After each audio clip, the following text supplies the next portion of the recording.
Salut à tous, j'espère que vous allez bien, je suis super contente de vous retrouver pour un tuto nail art, ça fait longtemps que j'en avais pas fait et aujourd'hui j'avais très envie de vous faire le motif pissenlit. Bon, je sais que c'est pas trop la saison, c'est un nail art que j'aime beaucoup qui peut passer pour un petit côté chic dans le côté noir et blanc que je lui donne, mais qui fait aussi très doux, très cocooning. Et voilà, je l'aime vraiment beaucoup. Ok, il est pas facile à faire, surtout que je n'ai jamais vu de tuto en fait avant et je le fais un peu à ma sauce, mais vous allez voir, ça donne quelque chose de plutôt pas mal.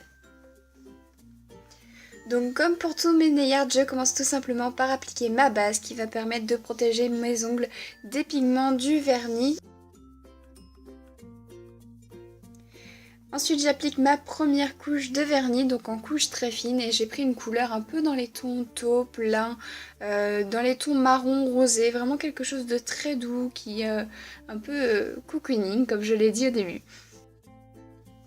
Ensuite on vient faire la deuxième couche de vernis, cette fois un peu plus épaisse, et on attend qu'elle soit bien sèche pour venir faire notre nail art.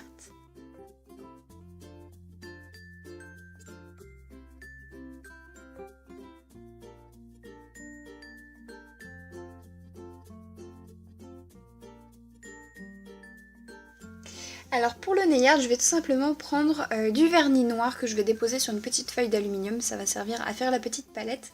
Je vais prendre un pinceau à nail art très fin et je vais d'abord commencer par tracer la tige de mon pissenlit sur mon index et ensuite je vais faire une sorte de petit cône avec plein de petits traits sur le haut de cette tige qui va faire la base de mon pissenlit.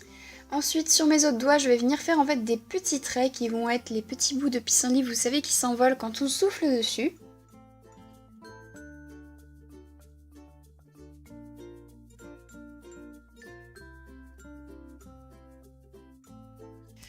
Ensuite, je vais venir retravailler mon index avec des traits assez fins qui relient la base de mon pissenlit au reste de l'ongle. Donc ça va servir à faire les petits bâtonnets où se trouve au bout la petite boule cotonneuse qui s'envole quand on souffle dessus.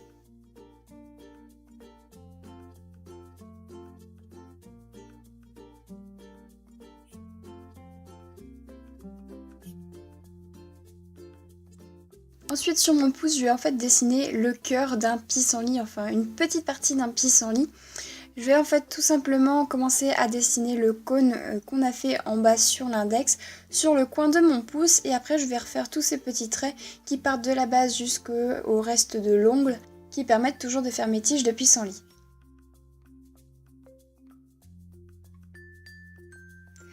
Ensuite je vais venir prendre du vernis blanc et là ça y est, je vais pouvoir attaquer le côté cotonneux de mon pissenlit. Tout simplement en venant rajouter par-dessus les petites tiges blanches des petits traits blancs qui vont se mélanger avec au fur et à mesure que vous frottez votre vernis blanc sur les tiges noires que vous avez faites tout à l'heure. Et en fait ça va faire un petit dégradé qui donne cet effet mélangé entre les couleurs noires et les couleurs blanches. Ensuite je vais venir faire la même chose avec mon vernis blanc sur le pouce, c'est-à-dire toujours rajouter ces petits traits blancs pour le petit côté cotonneux et cocooning de mon pissenlit par-dessus mes petits traits noirs. N'hésitez pas à rajouter plusieurs couches de vernis blanc en fonction du résultat que vous voulez et de l'opacité de votre vernis blanc.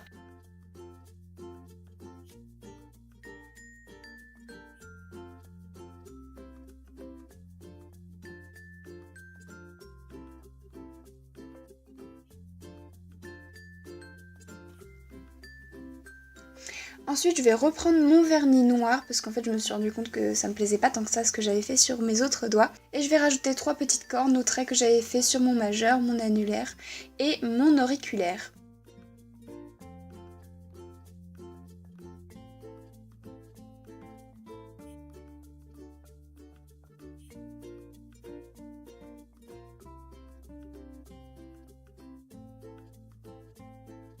Une fois que c'est sec, je vais prendre mon vernis blanc et je vais venir faire comme mes deux premiers ongles, c'est-à-dire rajouter des petits traits blancs pour refaire ce petit côté cotonneux qu'on a au bout des petits morceaux de pissenlit qui s'envolent.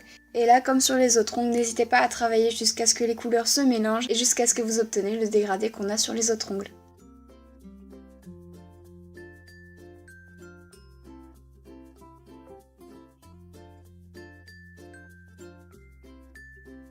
Une fois que tout est bien sec, on n'oublie pas la couche de top coat et on n'oublie pas de tapoter pour éviter d'effacer le motif. Donc oui, vous voyez que mon top coat est au bout, c'est pour ça que je le retourne un peu dans tous les sens. Et donc ça permet de protéger votre vernis et que vous le gardiez plus longtemps.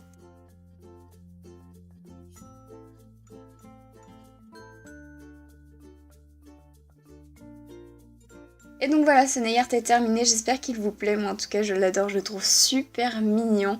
N'hésitez pas à me dire dans les commentaires ce que vous en pensez, et on se retrouve la semaine prochaine pour une autre vidéo qui sera vraiment plutôt cool. Je vous fais des gros bisous et je vous dis à très bientôt, bye.